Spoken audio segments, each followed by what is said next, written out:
जय हिंद दोस्तों। आज के इस वीडियो हम लोग आर्मी डीजी ईएमए के जो अभी स्किल्ड और नॉन स्किल्ड पोस्ट के लिए वैकेंसी निकाली गई ग्रुप सी सिविलियन पोस्ट के लिए, उसके ऑफलाइन फॉर्म को कैसे भरना है जिससे आप लोगों का एडमिट कार्ड बिना किसी दिक्कत के आ। क्योंकि दोस्तों आप लोग कई पोस्ट में एप्लीकेशन करते हैं मगर आप लोगों का जो एडमिट कार्ड है वो वापस नहीं आता, तो उसमें आप लोग क्या क्या गलतियां करते हैं जिसकी वजह से आप लोगों का फॉर्म रिजेक्ट हो जाता है या फिर यूँ कह सकते हैं कि आपका एडमिट कार्ड वापस क्यों नहीं आता। ठीक है, तो दोस्तों मैं आपको कुछ ऐसी चीज़ें बताऊंगा, इसके साथ साथ ये भी बताऊंगा कि आप लोग इस वैकेंसी का offline form free of cost कैसे ले सकते हैं। तो आप लोग इस वीडियो को पूरा देखें, छोटा सा वीडियो होगा 5 से 6 मिनट का, मैं सारी चीज़ें आपको बता दूं, तो उसके बाद आप लोग बेफिक्र होकर इसमें एप्लीकेशन कर सकते हैं। ठीक है, तो दोस्तों आप लोगों के सामने है इस वैकेंसी का ऑफलाइन फॉर्म, मतलब आर्मी डीजी ईएमए का जो ग्रुप सी की सिविलियन पोस्ट के लिए वैकेंसी निकाली गई है उससे रिलेटेड ऑफलाइन फॉर्म आप लोगों के सामने है। ठीक है, तो आप लोगों को कुछ सावधानियां रखनी है दिमाग में और उसके साथ ही आप लोगों को इसका फॉर्म भरना है। ठीक है, पहला चीज़ ध्यान रखना है कि आपको इस फॉर्म के साथ एक लिफाफा भेजना है। ठीक है,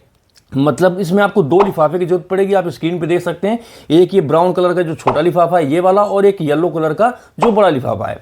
जो ब्राउन कलर का ये छोटा लिफाफा है, इस लिफाफे में आपको 5 रुपए का डाक टिकट लगाना है। ठीक है, इसमें आपको डाक टिकट लगाना है और एक साइड में अपना नेम और एड्रेस अच्छी तरीके से लिख देना है, क्योंकि दोस्तों इसी इन्वेलप में आपका एडमिट कार्ड आपके घर में वापस आने वाला है। ठीक है, और दूसरा ये जो येलो कलर का बड़ा लिफाफा है, इस लिफाफे में आपको सारे डॉक्यूमेंट्स भर के यहां से पोस्ट करना है। ठीक है, तो 2 चीजें ध्यान रखना, आपके पास 2 लिफाफे होने चाहिए, एक ब्राउन कलर का और एक येलो कलर का। ठीक है, दूसरा चीज आपको इस फॉर्म के साथ 2 फोटो भी भेजना है और फोटो के पीछे आपको अपनी माताजी का नाम या फिर पिताजी का नाम लिखना है पीछे साइड में। ठीक है, और इस फॉर्म के साथ आपको एक एडमिट कार्ड का भी फॉर्म भेजना है जो कि मैं आपको आगे बताऊंगा। ध्यान रखना, आप लोग जब भी ये फॉर्म भरें इसमें आपको कैपिटल लेटर का प्रयोग करना है, इसमें आपको कोई कटिंग नहीं करनी है और इसमें आपको व्हाइटनर का प्रयोग नहीं करना है और ना ही कोई ओवर राइटिंग करना है। आप लोग इस फॉर्म के साथ जितने भी डॉक्यूमेंट्स लगाएंगे सबकी फोटो कॉपी लगानी है, इसमें कोई भी ओरिजिनल डॉक्यूमेंट्स आपको नहीं लगाना है। ठीक है, जितने भी डॉक्यूमेंट्स लगाएंगे आप सबको सेल्फ अटेस्टेड करके लगाएंगे। और जो आपका बड़ा वाला लिफाफा है, जो येलो कलर का बड़ा वाला लिफाफा है जो आपको स्क्रीन में दिख रहा है, इस लिफाफे के ऊपर आपको बड़े बड़े अक्षरों में लिखना है application for the post of. आप किस पोस्ट के लिए एप्लीकेशन कर रहे हैं, कुक के लिए, वाशरमैन के लिए, या फिर आईटीआई से रिलेटेड जो फिटर की है ट्रेड या उसके लिए, या फिर जिस भी पोस्ट के लिए, फायरमैन के लिए, जिसके लिए एप्लीकेशन करेंगे आपको उस पोस्ट का नाम अपने लिफाफे के ऊपर लिखना है।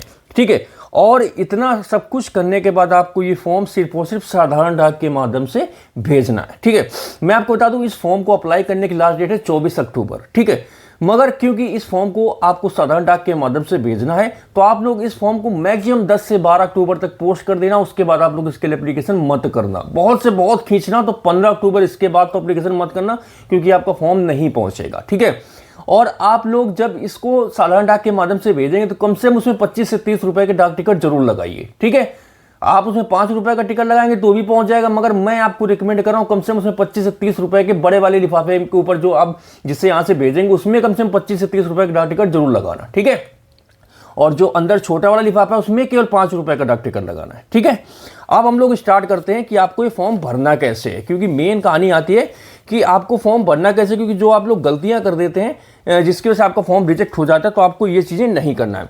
तो आपको ये फॉर्म दिख रहा है ऑफलाइन फॉर्म।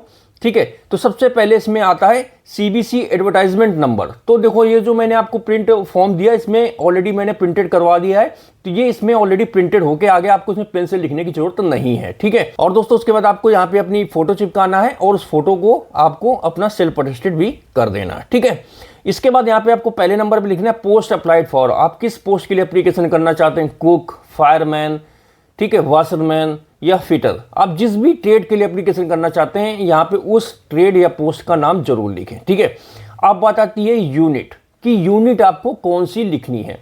ध्यान रहे इसमें कई यूनिट के लिए वैकेंसी निकाली गई, जैसे नई दिल्ली हो गई, मेरठ हो गई, प्रयागराज हो गई, है ना।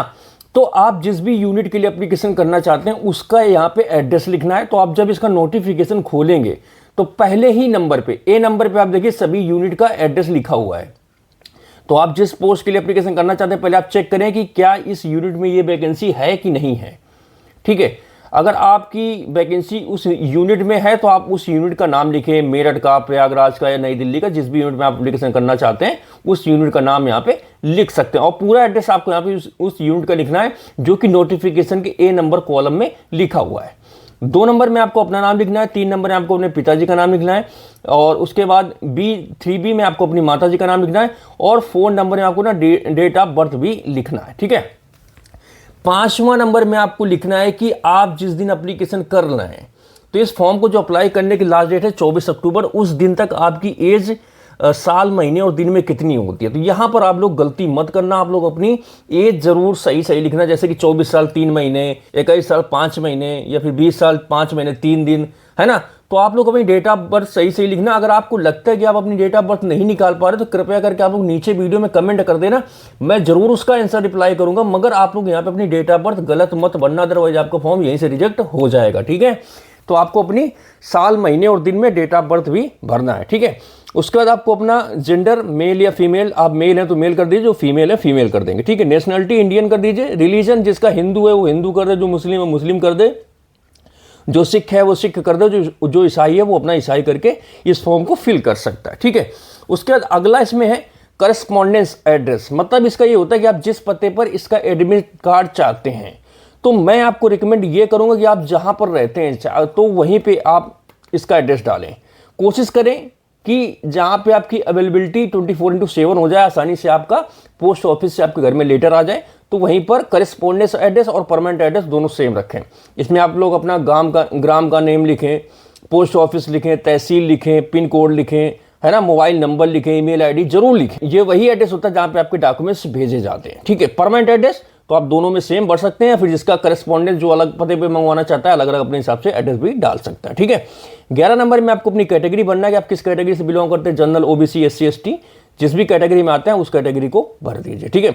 12 नंबर में फिजिकली हैंडीकैप्ड के लिए है, जो फिजिकली हैंडीकैप्ड है अपना अपने अनुसार इसमें भर सकते। ये जो 13 नंबर है ये एक्स सर्विसमैन के लिए, जो एक्स सर्विसमैन है वो अपनी सर्विस की ड्यूरेशन यहाँ पे भरते हैं, और आप नेवी, एयरफोर्स या आर्मी जिससे रिटायर्ड है आप उसकी यहाँ पे डिटेल्स भर सकते हैं, ठीक है। और details of age relaxation required, ये उनके लिए जो लोग एज में छूट चाहते हैं, जो ओबीसी कैटेगरी में आते हैं और एससी एसटी में आते हैं। ओबीसी वालों को 3 साल की छूट मिलती है, एससी एसटी वालों को 5 साल की छूट मिलती है, जो एक्स सर्विसमैन है, फिजिकली हैंडीकैप्ड है तो उनको छूट मिलती है। तो वो आप लोग यहाँ पे अपनी डिटेल डाल सकते हैं, मगर आपको इससे संबंधित आपको अपना डिटेल्स देना पड़ेगा, जैसे कि जाति प्रमाण पत्र आपको देना पड़ेगा कि आप कौन सी जाति से आते हैं, ठीक है। और ये आपका जाति प्रमाण पत्र सेंट्रल गवर्नमेंट का होना चाहिए, 6 महीने ज़्यादा पुराना नहीं होना चाहिए, ठीक है।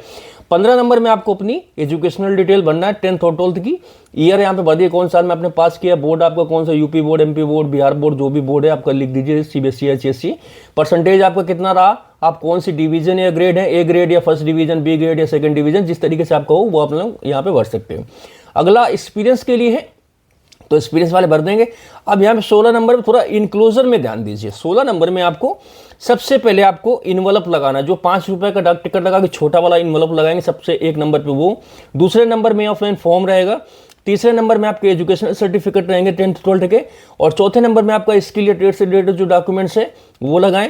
और अपना 5वें नंबर में जाति प्रमाण पत्र, उसके बाद अपना डोमिसाइल निवास प्रमाण पत्र लगाएं। इस प्रकार से आप लोग इस क्रम में अपने डॉक्यूमेंट्स लगाएंगे। 17 नंबर में आपको एक आईडी प्रूफ भरना है, तो आधार कार्ड या पैन कार्ड या फिर डीएल या फिर पासपोर्ट, जिसके बाद जो हो अपना उसकी डिटेल यहाँ पे भर दें, ठीक है। डिक्लेरेशन मतलब मैंने जो ये भी जितनी भी इंफॉर्मेशन दी है, जितने डॉक्यूमेंट्स दिए हैं सारे सही हैं। अगर किसी भी स्टेज में ये कोई गलत पाए जाते हैं, फ्रॉड पाए जाते हैं, तो आप मेरी सदस्यता को कैंसिल कर सकते हैं। ये डिक्लेरेशन है। यहाँ पे आपको अपना प्लेस में हमेशा लोग कंफ्यूज हो जाते हैं, तो यहाँ आप लोग अपने डिस्ट्रिक्ट का नाम लिखें, ठीक है। जो जैसे डिस्ट्रिक्ट में, जैसे यूपी में कानपुर है, फतेहपुर है, प्रयागराज है, बिहार में अपना भागलपुर हो गया, जो भी जब आप जिस डिस्ट्रिक्ट के रहने वाले यहाँ पे अपने डिस्ट्रिक्ट का नाम लिखें, उसके बाद अपनी डेट लिख दें और यहाँ पे अपना साइन कर दें, ठीक है। अब यहाँ पे मैंने ये सारी चीज़ें आपको बता ही दिया है कि आपके पास एक इसमें एड्रेस, सेल्फ एड्रेस लिखा हुआ लिफाफा लगाना है, जिसमें आपको एक तरफ अपना एड्रेस लिख देना, अपना नाम लिख देना, उसमें 5 रुपये का डाक टिकट लगा के फॉर्म के अंदर उसको भरना है। Self attested copy of certificate, जितने भी डॉक्यूमेंट्स लगाने होंगे सेल्फ अटेस्टेड कॉपी रहेंगी।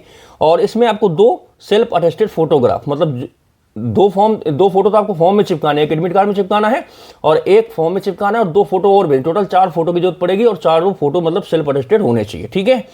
और उसके बाद एक्नॉलेजमेंट एडमिट कार्ड। तो अब एडमिट कार्ड की बात आती है, तो ये है आपके सामने एडमिट कार्ड, ठीक है। ये आपको इस फॉर्म के साथ ही मिलेगा। तो एक फोटो यहाँ पे आपको चिपका देना है।